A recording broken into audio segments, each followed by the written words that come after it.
ძალიან ბევრი ლონგი ლიკვიდირდა, ანუ წუხელ ეხლა მე ინფორმაციებს ნახულობდი დღეს.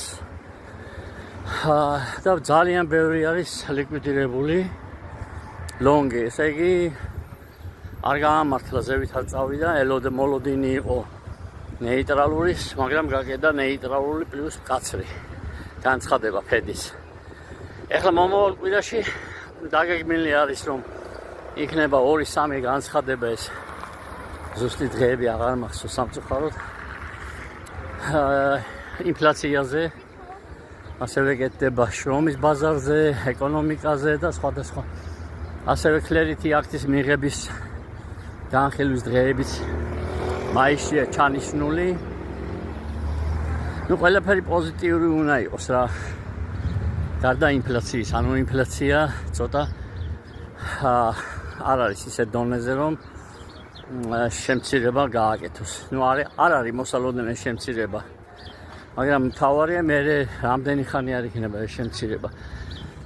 ეხლა რაც შეეხება დაპირისპირებას ტრამპსა და ჯერომი პაუელს შორის, იქ არის 12 წევრი. 12-დან 4 წინააღმდეგი მიცა პაუელს ხმა.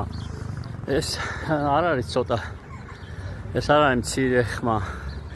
ანუ უკვე რაღაც სერიოზული ნიშანია იმის, რომ ტრამპის გავლენა იზრდება.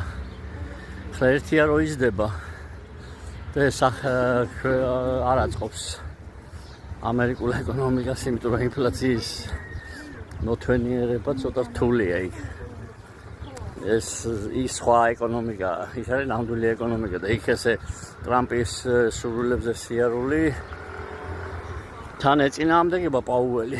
ანუ ის თავის მოვალეობას ასრულებს. ეხლა გვინდა არ გვინდა რომ შეემცირებინა, მაგრამ არ აკეთებს ამას, იმიტომ რომ მოლოდინი არის მე ინფლაციის, შრომის ბაზრის დაცემის და ასე შემდეგ.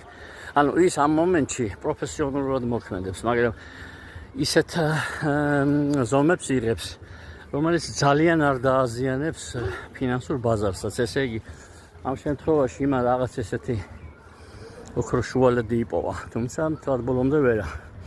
ეხლა დაველოდებით, რომ რა იქნება მომავალ კვირაში. დღეს დიდი ნაწილი იყო წითელი და მწვანე, შემდეგ მწვანემ მოიმატა ოდნავ და დაიწყო მცირედით ზრდა. 2-3 დღე დასჭირდება ამ ძირის მოძებნას და შემდეგ კვლავ ახალ დიაპაზონებს და დაუწყებენ ძებნას. ერთ სიტყვით ახლა არ არის პანიკის დრო.